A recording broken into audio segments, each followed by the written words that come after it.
Hey there, business majors. Scott here, and this is a video on how do I do forecasting for Capstone Capsim 3.0. So, one of the biggest pitfalls for a lot of students is they don't know how to do forecasting. I've come across people that were taught to do forecasting by their professor, or they weren't told anything at all. And, well, let me tell you, I've seen a lot of junk. I've seen people pull out some confusing formulas and equations, and I am here to show you how to do this easily. Okay, so let's break down this spreadsheet that I have for you. First of all, we need to find out how much product we need to produce for our next round. That is the point of forecasting. We put that number on the marketing tab. Once you put that number on the marketing tab, you then go over to the production tab, and then you can see where that number that you put in for the marketing tab is. It's usually in the top left, top middle-ish area. And then you can actually set your production. And if you took the education modules, they kind of usually tell you put a little bit more in there, about 10% more, which is actually pretty good advice. And then that's how much you make. And that way you don't have a stock out. So when you stock out, that means you sold everything, which is nice. You're not hit with any sort of financial penalty. But in your balanced scorecard, you lose points. And for many people, that is one of the methods that you are graded on for Capsim 3.0. So you don't want to lose points by stocking out, and it gives your opponents more sales where you could have gotten some. Next is that if you make too much, obviously you have to spend a lot of money holding that inventory, and that's where a lot of people end up having to take an emergency loan. So we want to avoid emergency loans, and I believe that the more you have in inventory, the more it costs. Whoa! Can't believe that. And it's, I think, slightly exponential, so it's not a linear curve where it just slowly goes up. So if you have 200 items, it's just simply twice as much as 100 items. I think it actually costs more. So if you have a whole lot of inventory, it's costing you way more than 10% of that would, right? It's not costing you a proportionate amount. Anyways, let me break down this spreadsheet. So we have in the columns, we have the labels for the rows. We have traditional, low, high, performance, and size. Okay? And it doesn't matter if you have 2 traditional products, 2 low products. You're only going to do this once. 1 traditional column. That's it. TMS is total market size. That is how many products are in the entire market that are going to be divided between all the teams. This is the growth rate. Okay? That is 9.2%. It is going to grow by 9.2%. 17 million is 9.2% greater than 16 million. Look at that. It's a formula. Check that out. Equals, if you don't know anything about spreadsheets, I said this in my video, if you don't know how to do spreadsheets, oh, you're far behind. So this is me showing you how to do spreadsheets if you don't know how to do spreadsheets. All right? Because I get this question a lot. I get a lot of people sending me messages, and sometimes I'll ignore them. So I'm sorry if I ignored you. It's just, it's hard to explain, not in a video format. So I've decided to do this in video format. And the whole point is so that you don't have to hire somebody to do this for you. You might be able to do this yourself. Though I will try and help you if you send me a message on LinkedIn, even though I just said I ignore people. Hold on, I need a sip. Okay. B2. So B2 is this right here in blue times B3, right? Plus B2. All right? Because if you just do B2 by times B3, you'll get some small number. Basically, you would have to add those numbers together to get the total market size. This is the market share. This is our current market share. This is the market share we had in the last round. We had, in my group, all right, this is round 3 apparently. I don't know where I put the other rounds. Oh, look, they're there. Just couldn't see them. Okay, so for round 3, my team owned 16.10% of the market. Our potential market share, if we produced enough, was 28.40% of the market. Clearly, my team did not produce enough. We had stock out. We sold them all.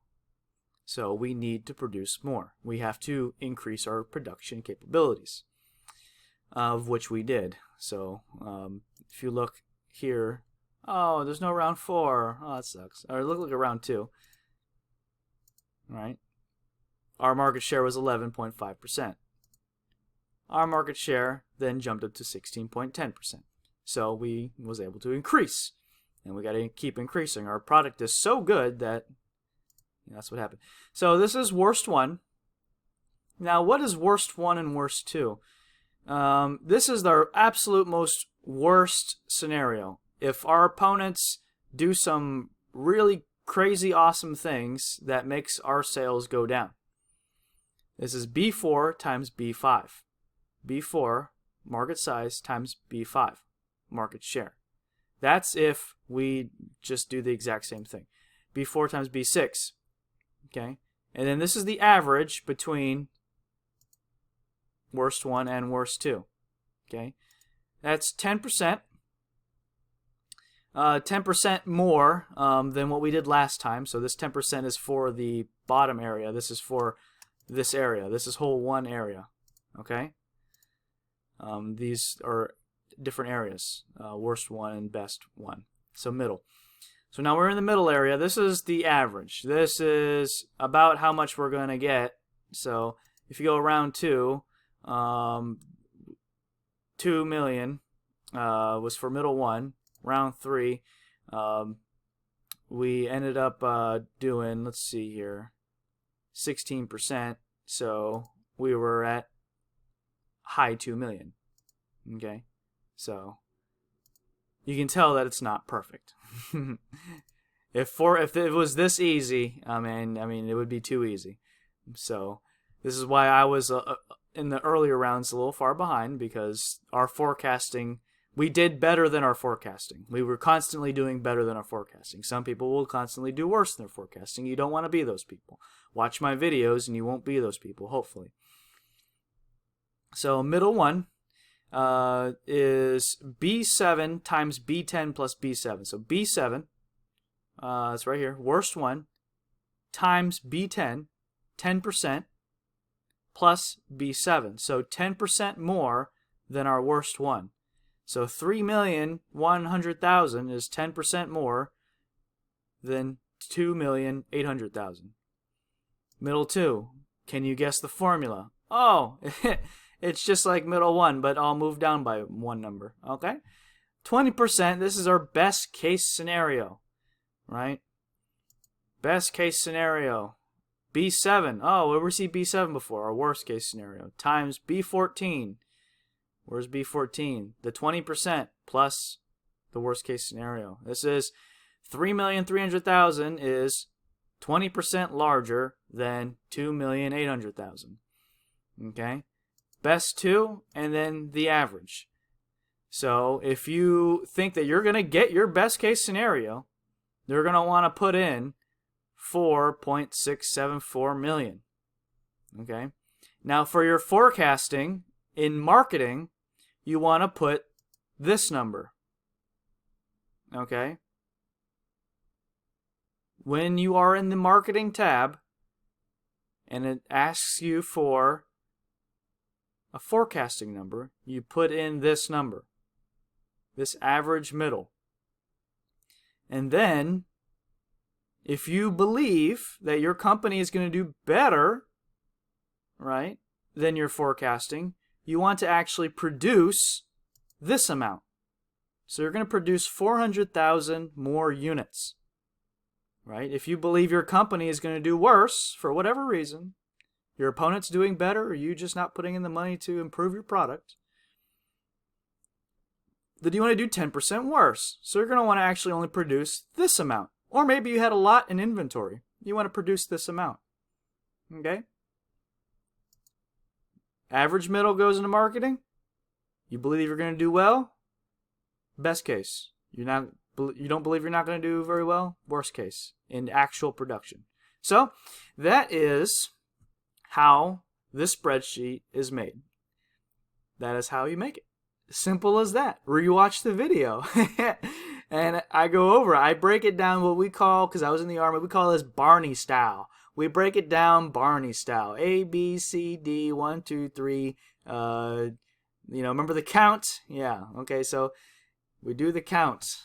Ha, 1, ha, ha, ha. Yeah, that's how I took it. Nice and easy. You see all the formulas I put in, which is pretty much just those. And so when you input numbers, okay, you actually go to the traditional page, right? Because there's a page for each product that you have, right? Or each segment, traditional, low, and all that. There's a total market size. Input that number, right? And you have to do this for every round. So you can tell I put a different number in, right?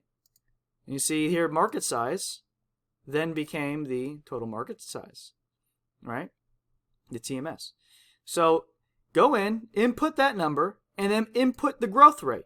That is it. You put in those only two numbers. And then you have the formula. This is the market size for the next round, and it will always be that. You will always have that total market size. It is a simple mathematical equation. Is this not even an equation? It's not even an equation. It's this times this equals this. The product. Okay? So that's it. And then all those formulas will go in after that. And I even labeled it out. Look at that. Nice and easy. Nice and easy. All right, cool. So thank you for watching. Good luck to you, business majors. You make the world go round, and you will make the most money in your life. But you must use the resources around you. You are a business major. You are engaging yourself in economic warfare between your business and another business, or the entire market, right? So you have to use everything at your disposal. You need to network with the best people, get into groups with the best people, and seek consultant services from the best people so that you will make the most. You will get the best grade, and you will be successful in life. But don't get caught, right? Don't be like Enron and get caught, okay? And, all right, good luck, guys.